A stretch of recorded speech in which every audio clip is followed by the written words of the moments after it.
All right, what I'm going to teach you guys about today is I'm going to teach you about CDs, which is a certified deposit. I'm going to teach you about UAs, and I'm not talking about when you piss in a cup. I'm talking about authorized user. I'm going to teach you how to build your credit by force, so nobody can stop you. Nobody can tell you no, because that's all they do is tell you no in the beginning. Everybody gets told no repeatedly. I'm going to tell you how to not get told no. All right, so a CD, certified deposit. What you do is you take, say, $1,000. It can be less. You take $1,000. You go to a bank, preferably a smaller bank. Don't go to the bigger ones right away. Go to a smaller bank and get $1,000 certified deposit. What a certified deposit looks like is it basically looks like a check. Now what you want to do is you want to borrow $1,000 against your $1,000 certified deposit. So they're going to take your check, your certified deposit. They're going to put it in their vault. They're going to then go in their till and give you $1,000 cash. So you gave $1,000 up and they gave $1,000 back. Now your CD is going to build, say, 5% interest. This is what it was 10 or 15 years ago. It might be higher.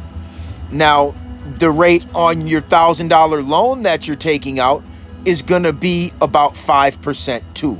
So they're going to cancel themselves out. You're going to make about $50 on your CD that's in the vault in the 12-month period.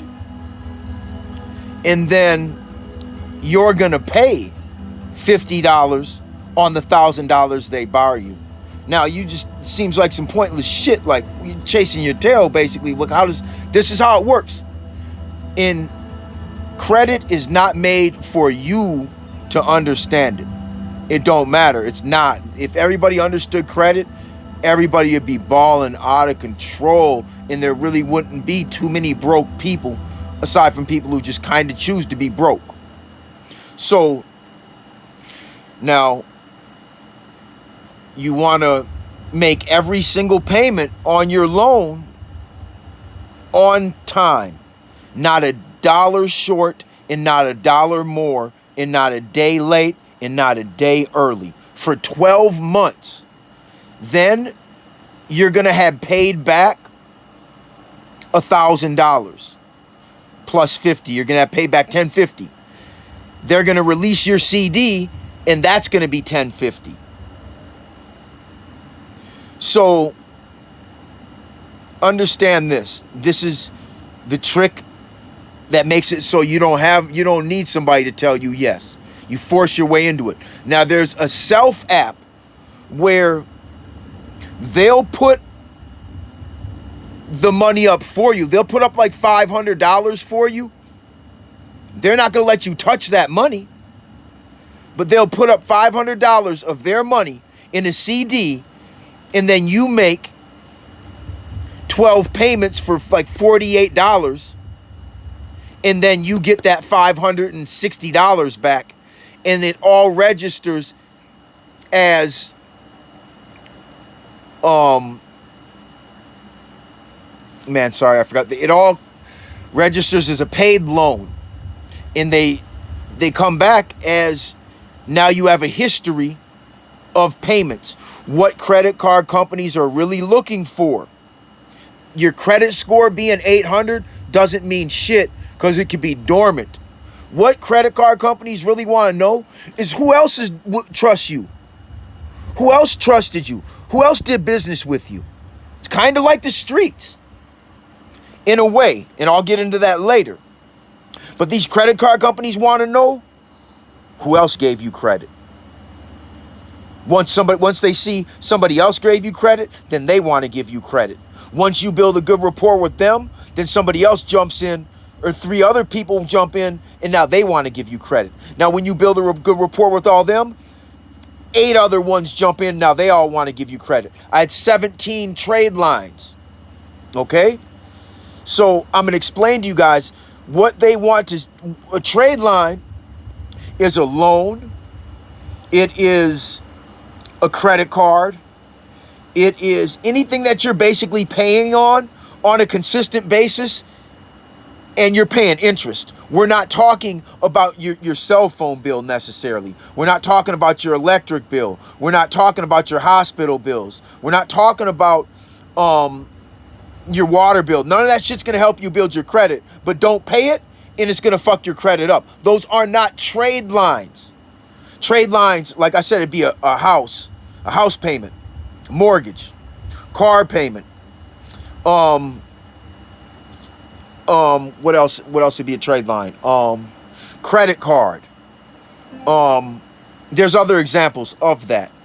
But when you apply for a credit card, what they're really gonna see is who else have done business with you. And have you paid them on time? And if you maxed out your cards, you can max your cards out, but it's a bad idea. You should never use more than 25% of whatever your available balance is. So if your available balance, your credit line is $1,000, don't use more than $250. And you always have to carry a balance. You can't just charge up $250 and pay off $250 because they won't make any interest on it. It has to carry more than 30 days to incur interest. So they want to see who else is doing business with you, how much they're willing to give you on credit lines, and they want to see what your payment history has been. And there's other things they look for that you don't really have a clue that they're really looking for these things. Now, some people be like, well, I don't want to go apply for this because they'll pull my credit and I'll lose some points. You're going to have to lose points to build your credit. You're going to have to make inquiries to get credit. The first place I recommend is after you do your certified deposit and then you loan against that and you start having consistent payments, maybe like 3-4 months into payments, you'll start getting credit card offers. I would say the first card you might want is like a Target card. Start off simple. Some cards are bad deals. If they have an annual fee and they have what else? In a maintenance fee, in an activation fee, do not fuck with those credit cards. Don't do that. We'll get into that later. But for right now, just understand that you need to go to a bank with $500, maybe $1,000 or more.